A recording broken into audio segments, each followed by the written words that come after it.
How ship's main engine run, from where we are getting the fuel of such a huge ships that is 300 to 400 meters. This question are in many of us mind, that from where we get the fuel and from where we get the millions of tons of oil and how the ships are running. So today in this video I will clear how the ships are run and from where we are getting the oil. Hello everyone, welcome to my channel. So today I would like to talk about the topic that many of us not aware, how ships refuel at sea. Since suppose if we are taking example of cars, like on cars we fuel at petrol pumps. So at certain distance kilometers we get a petrol pump to refuel the cars. Same like many of us may have a question in mind that how ships get refueled. So today in this video I would like to clear about how ships get refueled. So normally ships is refueled at like some port near to the country or some anchorage. So how they are refilled? So it's a huge machinery that need to be run by the fuel. So how they are refilled? So today in this video I would like to clear about that how ships get refueled at sea and or at anchorage. So suppose in ships fuel system is very huge, high consuming fuel.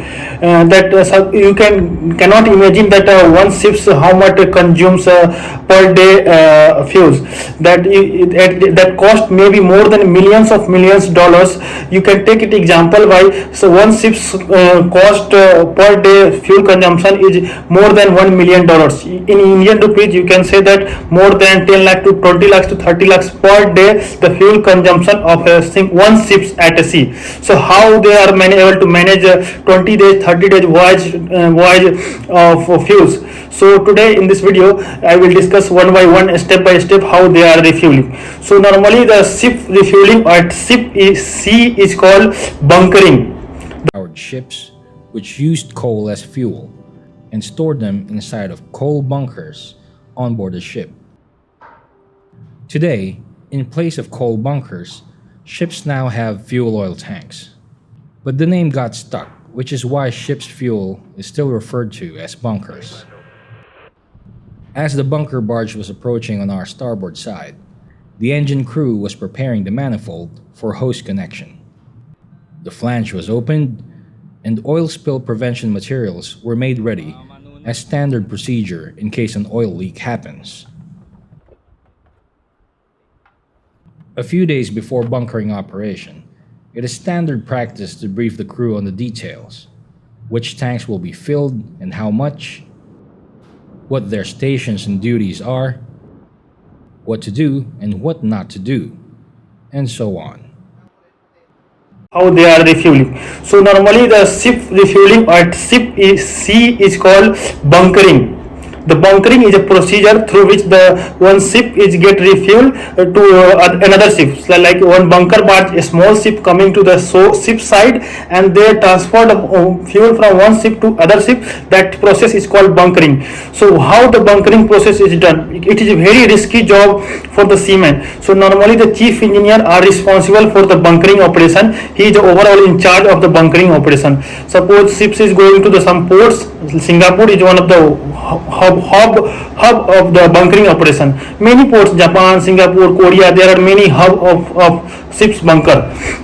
So suppose ships are arriving at the Singapore port. So chief engineer is used to take the pre-bunkering meeting. In pre-bunkering meeting, he used to discuss all the preventive measures and what are the precautions should be taken while bunkering. So in bunkering procedure, there is highly risky job. So they are all the engineers and all the duty officers are very curious, very cautious of this bunkering operation.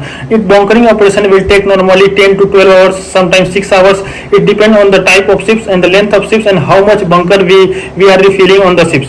So at what happened when ships are going to the some ports or some anchorage where the ships are dropping anchors and they are staying near the ports, that part is called anchorage. So what is going on when the ship is arriving at that port, that a small barge is filled with the bunkers, that whole fuel, that barge is specially designed for carrying the fuel. So that barges bring to our ships that which need required to fill the fuel. So that barges connect to the another ships that require refuels. They connect and they transfer from one barges to another ships, that how much bunker, and they are monitored every times by their fourth engineers and their duty engineers. They are continuously taking the sounding of the, like we have a bunker station. From there we connect one hose, big hose, to the bunker barges, and there we transfer the fuel from the bunker barges to our ships, and we are continuously monitoring that how much our ships received the amount of bunker at that time.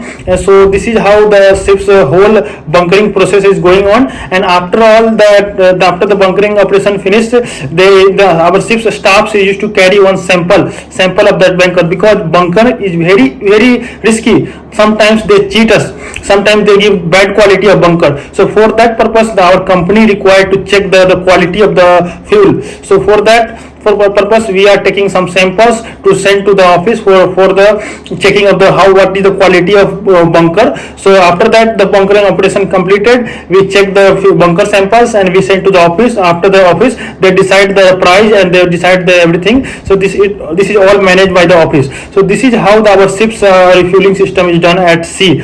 So it's a very high risky job, that ships transfer the fuel from one ship to another ships. This is all about the bunkering of ships at sea.